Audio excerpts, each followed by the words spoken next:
Welcome to CRE Power Hour. My name is Lisa Marie Wand, and my co-host Stephanie Gills, and she's not here today, but she's with us in spirit. And Stephanie and I have spent the last 2 decades growing and scaling our businesses. And together, we are bringing a new space for you to learn alongside the best in real estate with CRE Power Hour. And today, our guest speaker is DeLea Becker, and we're so excited to have her on the show. Hey, everybody, we do have a live audience joining us today, so please drop your name and where you're from in the chat. And we absolutely welcome questions from our live audience during the show. And let's get right to it. Hi, DeLea. Thanks so much for being here today. Thank you for having me. I'm just so honored to be here and spend an hour with you and whatever guests we have tune in. Yay, that's so awesome. DeLea and I had a chance to speak on the phone. Gosh, was it maybe a couple of months ago? I think so. I think it was in August. Yeah, so, well, time's a ticking fast, isn't it? And one of the things I loved about talking to DeLea over the phone is I could feel her energy and her great enthusiasm coming through. And I appreciate people like that because I'm also high energy and enthusiastic.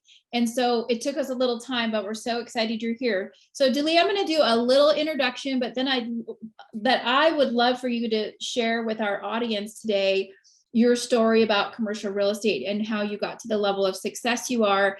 We'll have some Q&A, and then we have some other questions that we like to ask to all of our guests. So I love social media. It's another thing I love about DeLea.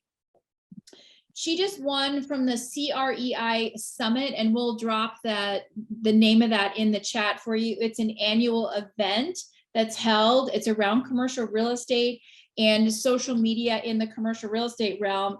And DeLea won the Hustler Award for 2022. And what that means is she was hustling it and bringing it on. She was recognized for the LinkedIn platform, for Instagram, for Twitter, most likely best dressed because you look amazing. And she also made the list of the top 50 women of influence in commercial real estate for 2022. So, wow, that's amazing. And you're in Austin, Texas, right? Yes. So that was a little introduction. So DeLea, tell us your story, how you got started in commercial real estate, and tell us about kind of your path to success. Give us the highlights. Highlights. Okay, I will give you a bit of background how I found myself in commercial real estate, because it wasn't necessarily a path. Honestly, I didn't know it existed. I went to the University of Texas. I have a degree in kinesiology.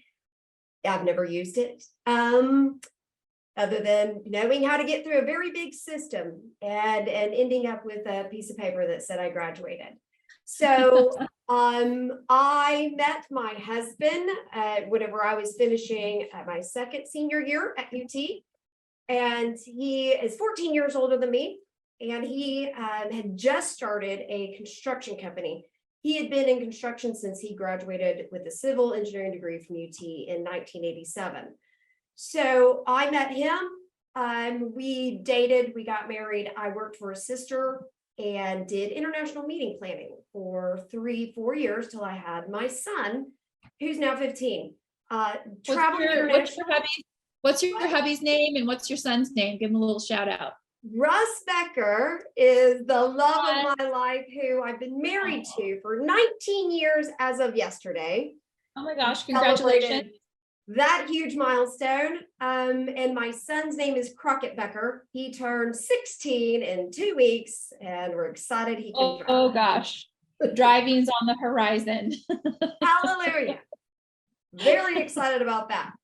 So whenever I had my son, traveling internationally was impossible. That wasn't what I was going to do. And at the time that was 2006. We entered into the recession, and my construction company was in the middle of a 40-lot subdivision in East Austin. Wow. So my husband switched gears and went back to federal work, which is what he cut his teeth on. That's what he did for 15, 20 years before he started Beck-Reit Sons. And I was put in charge of eking our way through that 40 lot subdivision because he had to go do government work and we had to get enough houses sold to get that development loan paid off. And so that's what I did. During that time, my husband was like, you need to go get your real estate license. And I said, absolutely not. I hate selling these houses, but I'm doing it because we've got to survive. Right? That's right. You do what you got to do, right, DeLea? And most of my career is really become that. I just go do what I have to do because I can figure it out. And usually it's really hard and I do figure it out. So he hassles me for 4 years. I go get my license and a woman in there says, you should go do commercial real estate because you would be terrible at residential. You do not have the right temperament. And I said, oh, you think so? And so was she saying you're a badass or you were showing your bitchy side? I was showing my bitchy side. I did not have a lot of patience for the residential world, that the buyers, everything.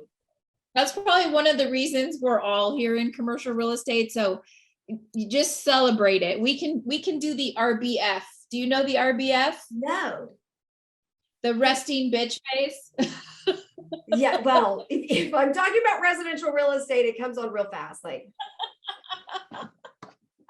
so you got your license and someone was nice enough to suggest to you that you go into commercial real estate, which is another woman. That's awesome to hear. And then yes, another woman. And by that time we started buying commercial buildings in 2006 because I have a commercial construction company. So I said, fine, I will go do that. I'm not taking any clients because I don't want to deal with them. I'm only going to buy buildings for Beck-Reit. But then I ended up working with several women to buy land and buildings in East Austin. And I realized that, you know what, I can't buy every building I want to buy. So imagine if I have a pool of buyers. So that's really how this all started, is I love buying commercial real estate and I can go help people. So that was 2012. I always knew I'd have my own brokerage because I have, now it's a 23-year-old construction company. So it was always going to be Beck-Reit. I formed Beck-Reit Commercial in 2014. And, a lot of my story is this simple. I have a very big God and I like to give him the glory. I don't push my faith on anybody, but I'm very proud of it. So what I'm very good at is seeing opportunity. And I've had a lot of opportunity come my way. And that's really how my whole career and business has morphed, is people calling me up or walking into my office and saying, I heard you're the girl to do this. Will you do it? And I look at it and go, yeah, I mean, that's in my wheelhouse. I can do that. And then I figure it out as I go. So a lot of what I've done is self-taught. I have taken CCIM classes, the ones that I wanted to take. So I do not have my PIN. I highly regard it. I believe that people that go do that, that is phenomenal. But the way that I mostly do everything is, my husband calls it cowboy math. And so I call it cowgirl math. If it's simple enough to figure out, then it's what I want to go do. And what do you attribute all that opportunity that comes your way? Do you attribute it to, like, you have, like, I say yes, like you love to say yes to things, to challenges? You talked about your religious faith, like in being able to do math on a napkin. Like, I'm the same way. I love to be able to break something down very simply, because the execution can just be ruined by making something complicated, I 100% agree. So hallelujah to you for feeling the same way that I do. A lot of what has come my way is really via our construction company. So I have a construction company. I can go GC my own work. We have done developments. My husband's, built everything from light rail in the Northeast, multifamily, commercial buildings of all kinds, for the last 35 years. So I really have a toolbox that I can go do a lot that most people, they can't. They've got to sub it out or find somebody to do it. So when that opportunity comes, I look around and go, you know what?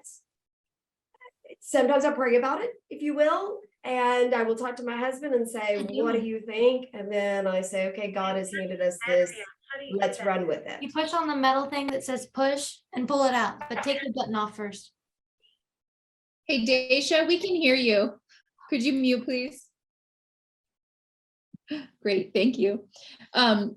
So it sounds like you and your husband are an incredible team as well, because you're doing everything together. You may be in the forefront, that female commercial real estate powerhouse, but you guys are figuring it out. Is that correct? Absolutely. So I say you've got to have a lot of fans and you got to have a lot of mentors. And mentors doesn't mean that it has to be somebody that you meet with all the time, but clearly my husband was my number one mentor and still often is. And I have people in the industry that are commercial brokers here in Austin and outside of Austin that I learned from. I am a voyeur of information. So I read a lot and not books. I mean, I watch podcasts, I watch people that I know, I read a lot of economic news to figure out how it affects me. So, and then the biggest thing that I have a mentor in Austin, Texas, Gail Whitfield, that I can go to and say, here's the opportunity I have. I'm worried about it. What should I do? And she will say, DeLea, go do it. And I will say, okay. And I do the same thing with my husband. Here's this opportunity. One of them was redeveloping a 110-year-old building in East Austin. I didn't want to do it because I didn't own it. But the owners did own 7 other really prime properties. And my husband said, say yes. Tell them that you also get to control all their properties and lease them from now on. And I went to them with that. And they said, sure, DeLea, that would be great. We also need you to manage them. And so I turned around 30 days later and formed an asset management company. So because you do property management as well, right? Yes. So I own 7 properties across the state of Texas. I manage my own. So when the potential clients asked me to do it, I'm like, okay, that's in my wheelhouse. I needed to up my whole, accounting system, operations, procedures, etc., to do it. Yep. And that's what I did. But to me, it's a whole lot easier to do it whenever you already have the business, right? The money is going to be coming in. I just have to spend the time figuring out the back stuff and doing it. But I had the experience of, managing my own properties. And the reason why I named it Beck-Reit Asset Management is because I do much more than manage. I don't just send plumbers and roofers, etc. I also really work with my clients to let them know, okay, we've got to put a new roof on this one. This one we can push. This one you need to sell. You need to get rid of it, right? If I owned it, I could keep it because it needs to be completely gutted and redone. So I become their console, if you will. I consult them, although for the most part, they just do what I say. So they say, okay, DeLea, if that's what you think. So that's why I call it asset management, because I really control the whole portfolio and tell them what to do. So you're their trusted advisor. And wouldn't it be awesome if all of our clients listen to what we tell them to do, especially if we know what we're talking about, right? Because if there's a lifespan to an asset, or they have a certain strategy as far as they're investing, and you have the inner knowledge of what that is, and then you can say, okay, let's create a plan and execute.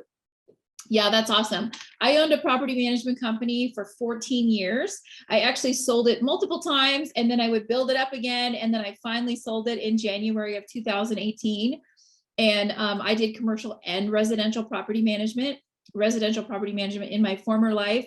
And I'll tell you, I'm so happy not to get calls on, I remember one year, Christmas Eve, I'm back in Chicago with my family, and I get a call from a tenant that the heater's not working. So I really enjoyed my property management career, but I'm happy to be on the other side of that now. So kudos to you for all of that.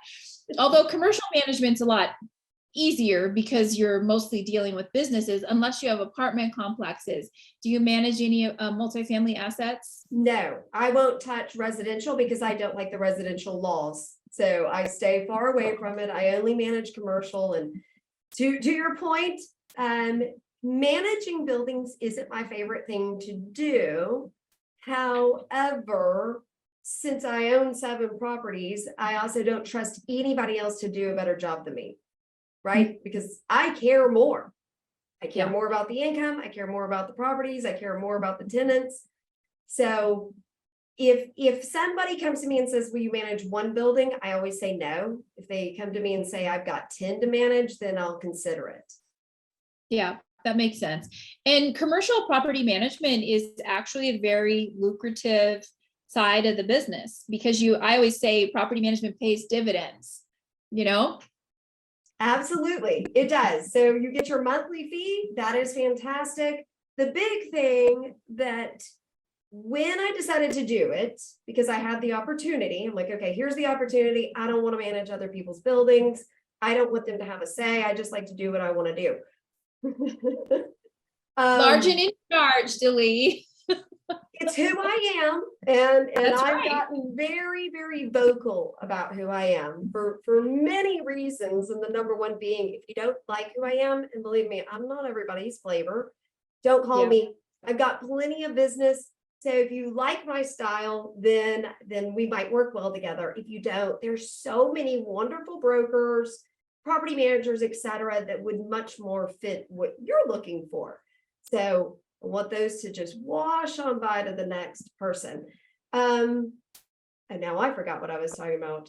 Well, okay, I'm going to stop you because I love what you just said. So first of all, the women in commercial real estate, we are still the minority sex in this business.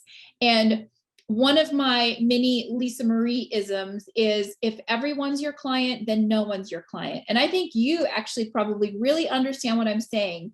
And so talk to our audience about how you have embodied who you are as a business woman and how that shapes your business, your attitude towards your career, and just like what you're doing versus what you're not doing. Because this is so important, especially when people are starting out in the business or if they've chosen a particular asset class or something. And I know you understand, people can lose their fire and their oomph in their business. And it sounds to me like for you and me as well, it's really important to keep that part of who we are and to be able to express that in not just in our life in general, but we're here to talk about business today. So just lay it out there for us. We want to hear all the good, juicy stuff. Oh, wonderful. I can't wait to share because it's, I'm learning as I go.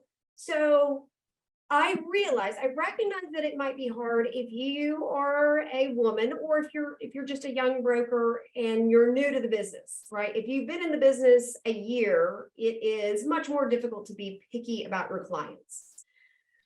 But I have found that if I have the wrong client, it's a whole lot more work and it's miserable because totally. It's miserable. I am who I am. And if you let me run wide open, this is what I tell everybody. If you let me run wide open, I'll make you money. Just stand back. You do what I tell you to do. You don't need to ask questions. You can ask clarifying questions. I'm not here to teach you. If you want to make a bunch of money, that's what I will do. That's who I am. I also say this, and I'm happy to say it on YouTube. If you know more about commercial real estate than I do, don't call me, right? So I happen to have a client that got way out of hand for me. And at the end of it, I realized he thought he knew more about commercial real estate than I did. Yep. He didn't. To be fair, there's lots of people that do, right? So why call me? We're gonna rub each other the wrong way. So I learned that you're gonna butt heads, and it's not gonna be fun. And I'm not in this business to butt heads. You would call me if you want to buy a building, 1 to 10 million. You want it in Central Texas. You wouldn't call me if you want to buy a $100 million building in Chicago. I'm not your girl. There's so many people that are way more experts in that. So what I decided to do out of that messy client situation was become even more vocal on social media and my newsletter and my blog posts and everything. So you know who I am. I heard a statistic, if I give your name to somebody, Lisa Marie, generally the first thing they're going to do is Google you. Yeah. Right?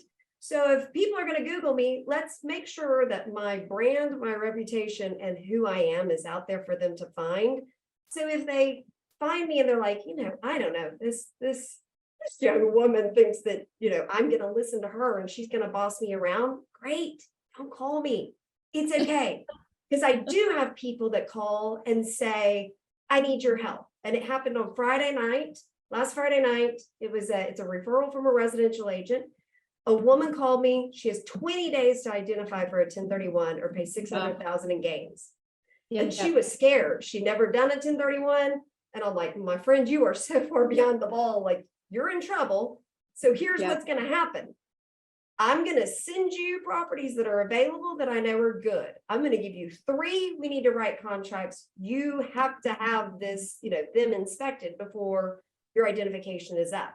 I spent an hour talking to her. At the end, she got off. She's like, DeLea, I was so scared whenever I got on the phone with you, but I feel so much better because you're going to get this done. And I said, I am, because I wouldn't commit to getting it done. But if you will do what I tell you to do, right? If she starts asking questions or going, well, never mind, I don't want a drive-through retail in Austin, Texas. I want medical in Lubbock, Texas. Well, okay, I'm not looking in Lubbock, Texas, and I can't guarantee I know that market as well as I know Central Texas. So already it's just better if they do what I say. And I only take clients that I know I can bring value to. Again, if somebody says they want to buy a downtown Austin skyscraper, I am not your girl, but I know some great brokers. Same thing, multifamily. I always refer it out. And I have, 5 multifamily brokers. They're phenomenal. So if you call me for multifamily, I'll say, I'm not your person. Here's 5 people, call them. So here's what I hear you saying so far. In no particular order. Number 1, your brand is out there and your brand is clear that you're your brand. 2, you're a badass commercial real estate broker and you're there to get it done, to solve problems and to help your clients meet their goal. And you want them to do that by listening to what you have to say, because in your particular area, in your particular asset class or asset vertical market that you work in, you know what you're doing and you have a track record. Also, you're not everybody's flavor and you know that. So you're not going to lose sleep over someone if it's not a good fit or if you have to fire them, right? Correct. And I'd like to fire them from the very first phone call. Yes. I'm not your girl. Look. Yes. Or they figure it out as they're listening along that, and that's even better, right? Because sometimes they can just fire themselves. That is my whole point of being everywhere in media. That is the big thing, that they see me and go, she's not my flavor. I don't take instructions very well. So they don't call. And it saves me time because I used to get so many phone calls. I'm like, I can't handle all these. It's better for them to self-lead themselves. Yes, exactly. And so for commercial agents starting out, because I mentor commercial agents that are new and somewhat experienced across the United States. I love being a commercial coach, a commercial mentor within my organization, eXp Commercial. And they get squirrel syndrome, because it can be overwhelming and there's so much to learn and so many different types of clients. So based on what we've just been talking about you and how you approach your business, what is some, true grit recommendations, solid truths that you would share with people in this business that are struggling to kind of find their way?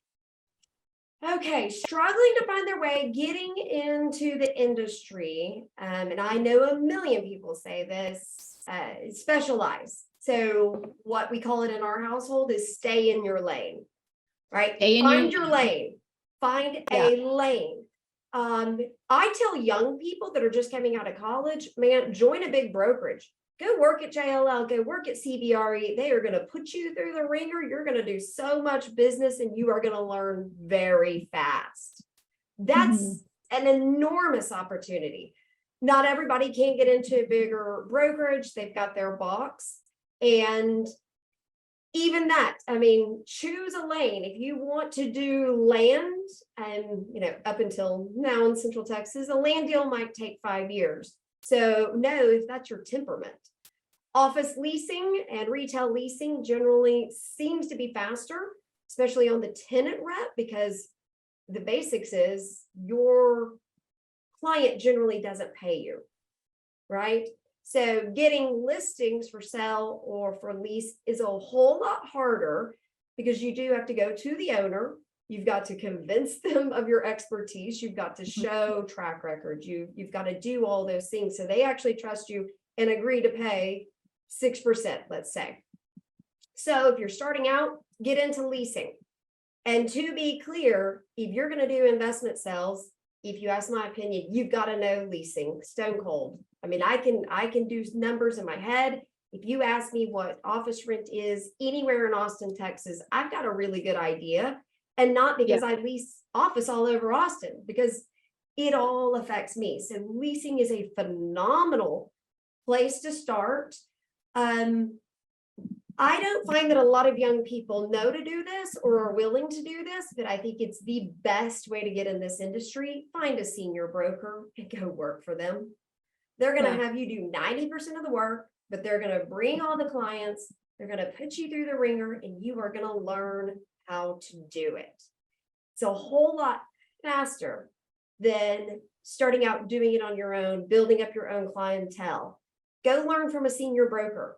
For coaching, mentorship, etc. Coaching is phenomenal. And here is my number one rule. Do what they tell you to do. that's just like you, because you tell people that you want them to do what you tell them to do. And it's the same thing with your coach. Like I coach and mentor agents, commercial agents, and I know exactly what you need to do to be successful, but that doesn't mean they're going to do it.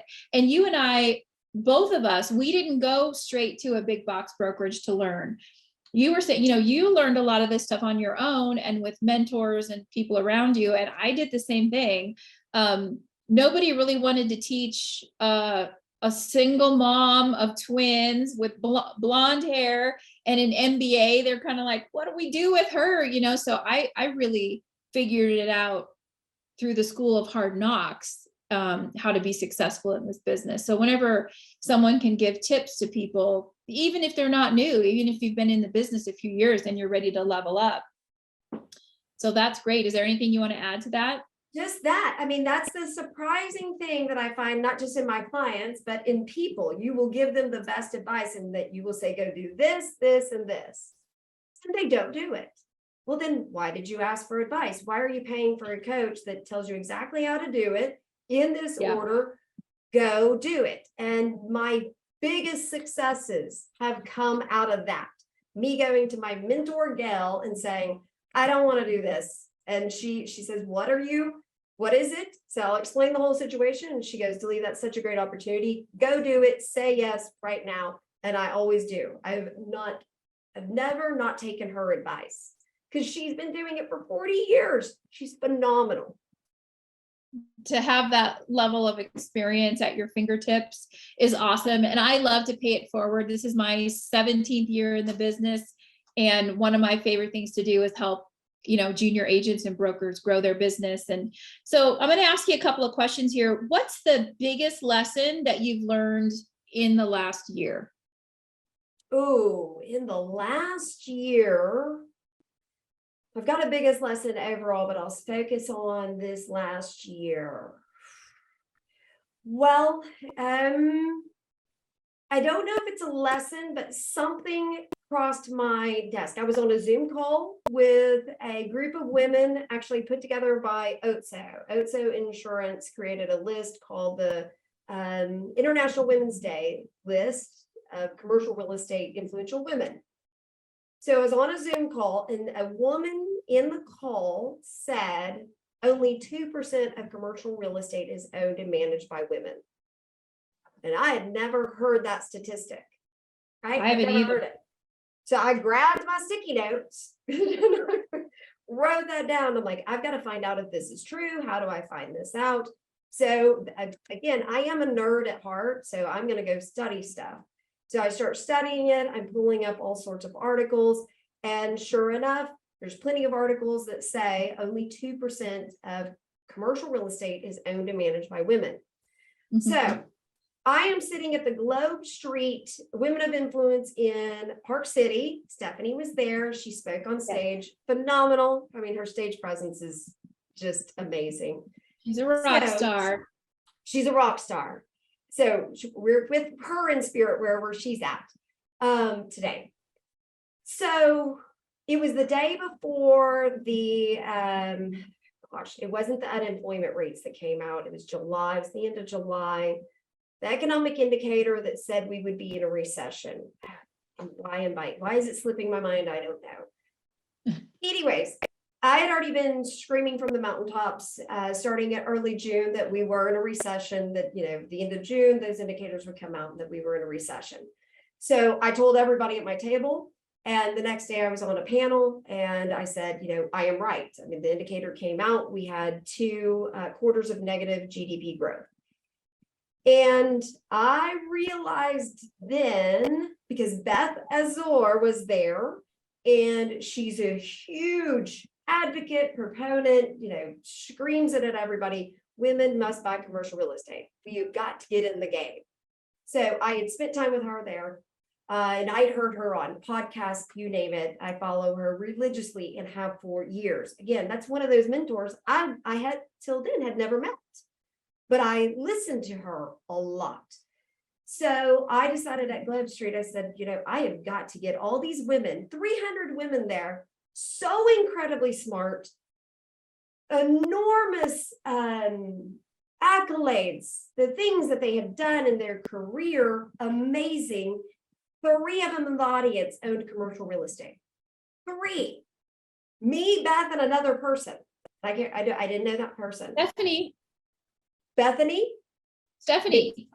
my co-host, she owns commercial real estate. Stephanie. Okay, I don't think she was in the audience whenever, because I think it was Beth that asked that. I can't remember. Maybe it was me. So I decided then and there, this was July, that I am going to go figure out how to push, pull, prod all of you women that are in commercial real estate to buy commercial real estate.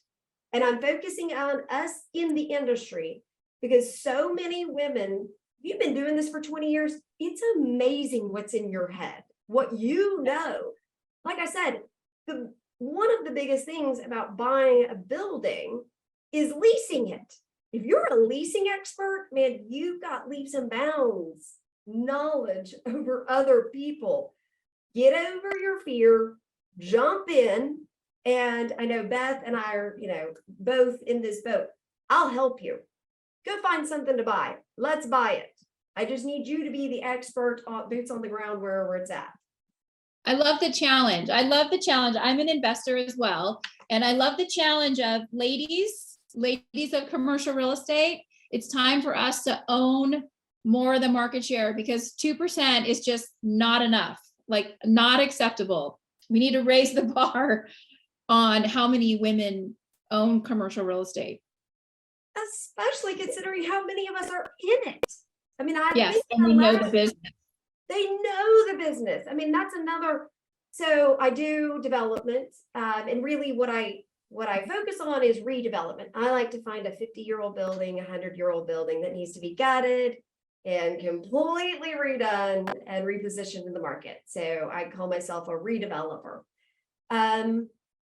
The biggest struggle or risk in development is the variables you don't control. Okay, so I am good at what I do because I control the construction, I control the leasing, I control the market knowledge. I have all of that.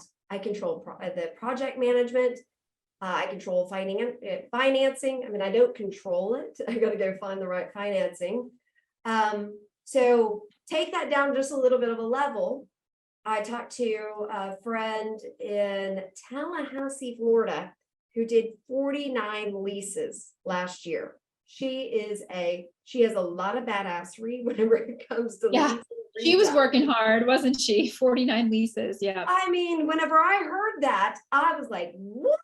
And so I got to spend the day with her, and I said, you need to go find us a vacant building. Go find us a vacant building that you know you can tenant. She said, but I don't know how to do the financing. I've never bought a building, et cetera. I said, I'm going to bring my part. I know how to do that. I can guarantee the loan, but I can't buy in Tallahassee a vacant building because I have no idea who to put in it. She does. So then I get to expand outside of Texas. I get an amazing partner, and I know she can do it because the proof is in the pudding. Look at the numbers. I've never done 49 leases in a year.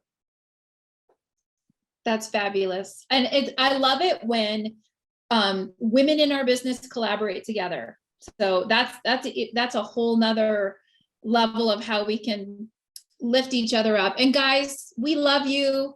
We need you. You're a big part of this business, but also the women working together is phenomenal. So let me ask you another question, DeLea. What would you say is your secret sauce? In other words, what is it? What's that badassery part of you, and what sets you apart from your competition? Okay, let's see. I have a lot of answers to this. My badassery. So I mentioned my faith, and my faith is very, very strong. I have a very big God. He's often very hilarious because I tell him we come up with plans, but he doesn't follow my plans. So that's very cute. It's not his plan, right? It's not his plan. But I know for sure that's one of the ways that I'm able to handle the ups and downs of this industry, right? There's a lot of ups and downs. There's deals that die. They all die 1,000 deaths. And it's the one that you think will never make it across the finish line that closes. And you're like, didn't see that coming. So that my secret sauce is I get up very early. So I'm generally a 4 a.m., 5 a.m. riser. And I get out of bed and I spend an hour with God. And so I read the Bible, I pray, I meditate. If that sort of faith is not your thing, I highly recommend meditation, a different spirituality. What I find is it centers me for the day, because a lot of days there's stuff coming at me. Monday, I walked in and there was water pouring out of the ceiling in the front of my building. I didn't plan on spending 2 hours on that, but clearly it had to be handled. So I get myself centered so I can handle the day that's coming at me. Business-wise, my secret sauce is this, and it also helps with my branding, and it helps me know my lane and stay in it. I'll outwork just about anybody. I mean, working long hours doesn't bother me. I'm a workaholic, and that's fine. Maybe I need some help with it. We'll see down the road. My company mission statement is grow business, build wealth. Period. It's that simple. And it's what I do every single day. We have a construction company, so we can buy commercial real estate. I have a brokerage to make commissions, so I can buy commercial real estate. And I get my pick of the litter, right? Because I have a lot of deals crossing my desk. I have 3 brokers that work for me, and they come in and go, DeLea, you have to buy this. And I'm like, do I? They explain it to me. And I mean, I bought an amazing warehouse because one of my brokers sat me down, said, you got to buy this. I said, Jim, not really a 20,000 square foot warehouse girl in the outskirts of Austin. He gave me all the bullet points and I said, let's roll. Right? He told you the story. He told you the story because every property has a story, right? Every building. Yes. And industrial is way more his bag. So he gave me all the ins and outs of it. And I said, man, I'm going to rock and roll and go do this. And that's what I did. It was significant. I bought it. The construction was finished. I didn't do construction. I leased it and I sold it 3 months later. So I didn't stay in warehouse for long, but I stayed in long enough to make enough to make some money and have some fun, right? Yes. So grow business, build wealth. And I tell business owners this all the time. If they come to me and they say, I'm looking to lease office space, and I'll look at them and go, why? Because I need office space. And I'm like, you need to buy. You buy. The reason why you have a business is so that you can get a 20-year fixed note buying office space. So most everybody that comes to me for leasing, if you will, if they are able to buy, I turn them into buyers, because that's the whole point of business. Grow business, so you have financials and you have money coming off of it. You buy the building. More often than not, whenever a business owner gets near retirement age, if they own the building that their business is in Austin, Texas, your building's worth more than the business. Sure, absolutely. I'm also a business broker, and the majority of the time, if someone is selling their business with the real estate, the bulk of the profit is in the brick and mortar. So in the land, in the building. So you're absolutely right. Exactly. Yeah. So that's kind of my secret sauce. That is my secret sauce, is I teach people, here's what I do, here's why I do it, go do it. That's awesome. I mean, I love the fact that you're straight and to the point. I totally appreciate that about you. I wish Stephanie was here today, because I mean, you two have some very similar personality traits and work ethic. She's a super hard worker too. And let me ask you one more question before we wrap today, and I'll see if we have some questions from our live audience as well. Go ahead and put those in the chat. What's the best piece of advice that you could give to an agent or broker that wants to grow and scale their business in the next year? Okay, I will give this piece of advice because the proof is in the pudding. Get on social media, do it.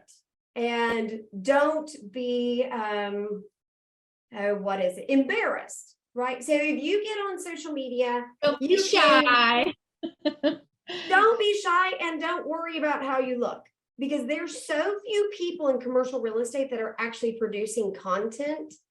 You don't need to worry about, do you come off as the smartest, the best, etc. The fact that you're on there is significant. So at CREI Summit, I was invited into the tub with Eddie Gonzalez out of Arizona. Okay. And I think it was episode 72. And when he started doing tub talks, I think there was a lot of people that were skeptical if that was a good idea. So he kept doing it. You should see Eddie's following on TikTok, Instagram. He's now on LinkedIn, very active. And he is such a comical guy. He is also extremely smart, wise, has a ton of experience in commercial real estate. And so I met a woman at the Beth Azor trip that is putting in a development in Arizona. She said, because I said, if you come to Texas, let me know. I mean, I've got people in all the markets I'm happy to introduce you to. She said, do you know anybody in Arizona? And who pops into my head? Eddie Gonzalez. Of course, because that's what marketing does. It puts you top of mind.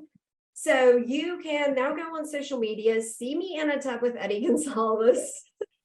Was there bubbles? There was bubbles. There's bubbles. So in the beginning, it does look like I am just, no yes. Swimsuit. The bubbles fade. I am in a swimsuit. But that's my personality. And so that is my best piece of advice. It's actually what I've given to my nephew, Reese Rucker, in Dallas. He just joined Fisher after graduating from college. And I said, kiddo, I'm going to pull you onto social media. You need to be very active. You need to be very present. And here's the biggest thing that I teach people. It's not just about posting. So no less than, whenever I sit down in the morning, I generally comment on 10 people's posts. Yep. Comment, not just like. You have found, you're going to see it because I tweeted you, I tagged you, because yep. That's significant. All the social media algorithms love commentary more than likes. And that's yep. my way of giving. And usually, I mean, I see the post, I'm super excited. I'm like, oh, this is great. And I come up with something thoughtful to say. social media, it's the new frontier. And, if you don't get on it, you're going to get left behind. Get on the social media train. I've been preaching this for quite some time, because if you look, you see me everywhere on social media as well. And I agree with you. When I create any kind of video content, I don't look back. I'm like, it is what it is. I'm real. I'm human. I make mistakes, but that authenticity also helps us connect with people. Don't you agree, DeLea? Absolutely. And then I get to see what you're like. So whenever I get on, I mean, you and I haven't met in person, but I feel like I know you very, very well. Just reading through your LinkedIn, checking out your Twitter, etc. I know what you're about, right? Yes. You don't have to make a political statement or anything. I have a flavor of who you are. And here's the biggest thing. I want people to be attracted to me or repelled. Oh, that's right. The middle area, the wishy-washy, you're not a wishy-washy person. And so why would you want to attract the wishy-washy people? You have that initial conversation with them and they're either running towards you or they're running away from you, and either is fine. Either is fine. In fact, the repelling is even better because we don't waste each other's time. Time is the most significant resource we have on the earth. We can't get any more of it. We have no idea how much we really have. So let's use it wisely, use it for opportunities that are going to further our goals. Use it to meet and get to know people that you want to be around. You, for instance, I mean, I can't wait till we meet in person. And the strangest thing has happened. The older I get, the easier it is to make friends. They always say, the older you get, the harder it is to make friends. Man, I have at every turn, I have incredible people walk into my life and I'm like, I can't believe you want to hang out with me, but I'll do anything to be near you. I mean, and that's how I felt when you asked me to be on this podcast. I'm like, yes, please. Well, I want to share why I think that is about you, DeLea, is because you know who you are. You are authentically DeLea Becker. And for me, that's very exciting and that attracts me. The fact that you know who you are and what you're good at and where you are and where you want to go, that is exciting and juicy. I mean, to me, that's badassery.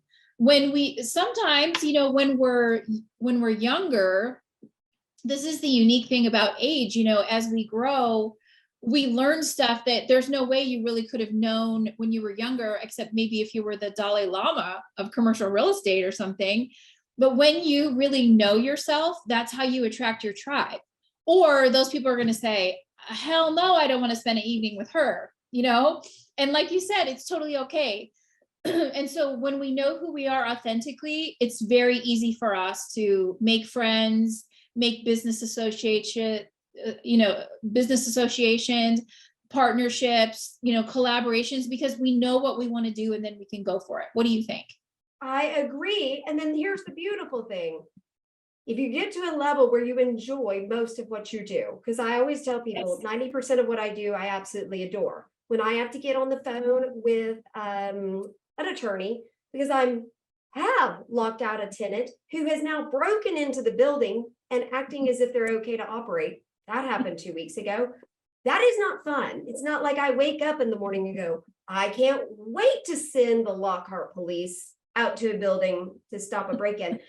So, but it's the other 90% that I love doing, and I love doing it with the people that I'm doing it with. And then the beautiful thing is, like, let's go buy a commercial building together. Find one in your market. Let's do this because I know I like you. And it's that simple. That is so exciting. And DeLea Becker, thank you so much for being our guest today. I love your authenticity. I love your energy. I love your drive. And I look forward to having you on as a guest again. And also for us to get to see each other live and in person sooner than later. And CRE Power Hour, we are a live show, a live podcast on the second and fourth Wednesdays of every single month at 11 a.m. Pacific Standard Time. Please check us out at crepowerhour.com. And you can find our previous shows and our podcast. We're on Spotify. So, and Anchor, thank you so much for being an amazing guest today, and go kick some butt, mama. Let's go make some money. Let's go make some money. Talk to you later. Thank you.